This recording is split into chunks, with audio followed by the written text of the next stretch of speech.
عندها محل مجوهرات وبتكلم واحد تعرفه وبتقول له انا حصل معايا موقف غريب قوي. الله، يا ترى خير؟ بتقول له انا عندي مجوهرات صعب حد يلاقيها في مكان تاني، بس عندي مشكله كبيره قوي في البيع. حاولت احط خصومات، حاولت اعمل دعايه، حاولت اعمل حاجات كتير قوي، بس للاسف الدنيا مش ماشيه معايا خالص. بتقول له انا حطيتها في اول الباترينا وروقت المحل وعملت ديكورات جديده واضاءات وكل حاجه، وبرضه للاسف مفيش حاجه بتتباع.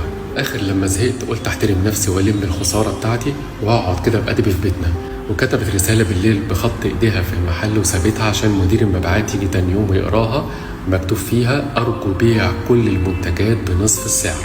وهنا بقى نركز شوية لأنها كتبت نصف مش نون صاد فيه، كتبتها أرقام 1/2. هي كان خطها وحش قوي، فلما جه مدير المبيعات تاني يوم قراها مش نصف السعر اللي هي 1/2.